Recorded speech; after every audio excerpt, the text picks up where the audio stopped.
Mengapa pembangkang benci sangat bekas banduan? Apa yang dilakukan oleh pemimpin Gabungan Perikatan Nasional hari ini bukan sebagai parti pembangkang yang profesional tetapi bertitik tolak daripada sifat bigot dan keangkuhan yang didorong oleh kebencian terhadap sosok Datuk Seri Anwar Ibrahim, Perdana Menteri ke-10 atau lebih dikenali sebagai PMX. Jika tahap kebencian pemimpin pembangkang terhadap Anwar boleh diukur menerusi skala 1 hingga 10, mungkin ia sudah mencapai tahap 9 jika tidak 10. Kebencian ini unprecedented atau tidak pernah berlaku sebelum ini walaupun Tun Dr. Mahathir Mohamad digelar Mahar Fir'aun dan Mahar Zalim. Ramai pejuang reformasi, mungkin juga termasuk ahli PAS yang terkena simbahan air asid dan belantan polis pasukan simpanan khas FRU sejak Anwar diterajang keluar UMNO oleh Tun Dr. Mahathir pada 2 September 1998. Begitu kuat mereka menyokong Anwar yang dianggap telah dizalimi oleh Perdana Menteri ketika itu. Anwar di zaman kebangkitan reformasi yang bermula pada tahun 1998 dan Anwar di zaman Malaysia Madani adalah orang yang sama. Namun Anwar yang disokong oleh pimpinan PAS ketika itu di bawah teraju almarhum Datuk Fazil Noor dibenci oleh Presiden PAS hari ini Tan Sri Abdul Hadi Awang. Malah bukan sekali bekas duta khas ke Timur Tengah yang makan gaji buta dan sering ponteng sesi parlimen itu mengejek Anwar sebagai bekas banduan. Hakikatnya Anwar bukan satu-satunya pemimpin dunia yang pernah meringkuk di penjara. Selain Nelson Mandela, iaitu Presiden pertama Afrika Selatan, iaitu 1994 hingga 1999, yang terkenal sebagai pejuang menghapuskan sistem apartheid di negara mereka. Terdapat beberapa lagi pemimpin negara yang pernah mengharung kepahitan hidup di penjara. Antaranya termasuk Perdana Menteri pertama India pada tahun 1935, Jawaharlal Nehru, Aung San Suu Kyi, Konselor pertama Myanmar pada 2016, Václav Havel, Presiden pertama Republic Czech pada 1993 dan Michelle Bachelet, Presiden Chile selama 2 penggal pada tahun 2006 hingga 2010 serta 2014 hingga 2018. Kesemua mereka disumbat ke dalam penjara dengan tuduhan yang direka cipta oleh penguasa yang jahat. Bagi Anwar pula, tuduhan terhadap beliau adalah dengan kaedah kemusnahan kreatif, iaitu menghapuskan label lama mengenai Anwar sebagai seorang yang patuh kepada ajaran Islam. Hari ini Anwar bangkit dengan kaedah yang sama secara positif. Kemusnahan kreatif digunakan untuk membongkar proses yang lama secara sengaja untuk memberi laluan kepada kaedah baharu pengeluaran hasil yang lebih baik. Ia dilakukan menerusi peningkatan tata kelola demi menghapuskan ketirisan dan pembaziran dalam negara. Justru banyaklah bahu yang disinggung akibat sejarah pentadbiran yang penuh dengan kebejatan. Lebih-lebih lagi dalam kalangan mereka yang dahulu begitu gairah menggelar Anwar sebagai PM tepi. Paradoksnya, gelaran ini kini disandang oleh pengerusi Perikatan Nasional Tan Sri Mahyadin Mat Yassin yang pernah menggunakan ungkapan itu memperlekeh Anwar semasa kempen pada pilihan raya umum ke-15 yang lalu.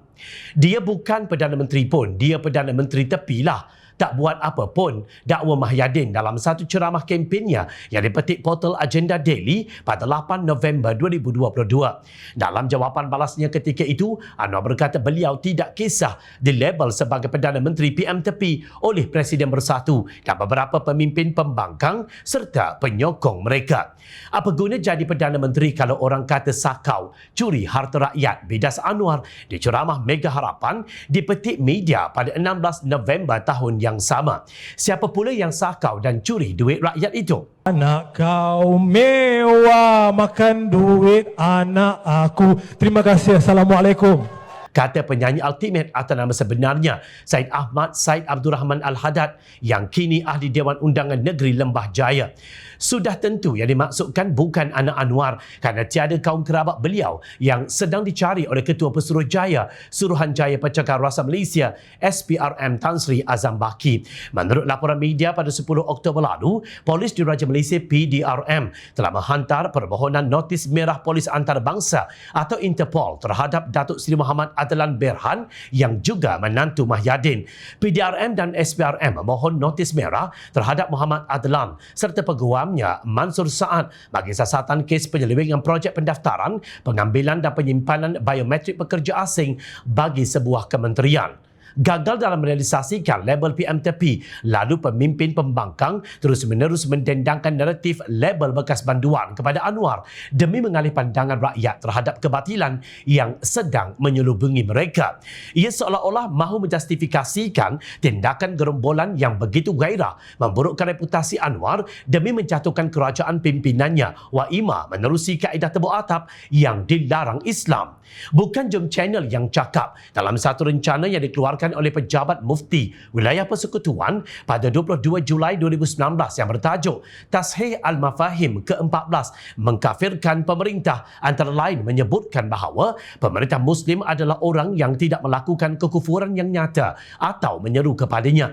Rencana itu juga menyatakan bahawa selagi mana pemimpin tersebut tidak melakukan sedemikian, yakni kufur atau menyeru rakyat supaya kufur, maka dia berhak untuk mendapat ketaatan daripada rakyatnya.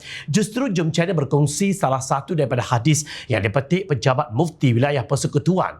Baginda Rasulullah sallallahu alaihi wasallam bersabda yang bermaksud wajib dengar dan taat kepada pemimpin ke atas setiap orang Muslim pada apa yang ia suka dan ia benci selagi mana ia tidak diperintah melakukan maksiat. Apabila ia diperintah melakukan maksiat, maka tiada lagi dengar dan taat. Hadis riwayat Al-Bukhari.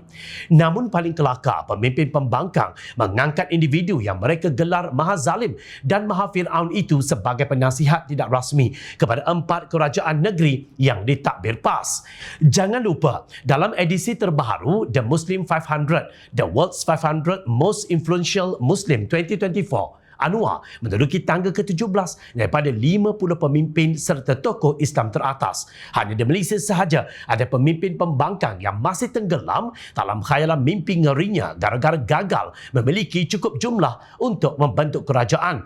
Cuba memperbodohkan rakyat menerusi label bekas banduan untuk Perdana Menteri Malaysia hari ini. Sedangkan dunia intelektual Islam mengiktiraf PMX tanpa prejudis.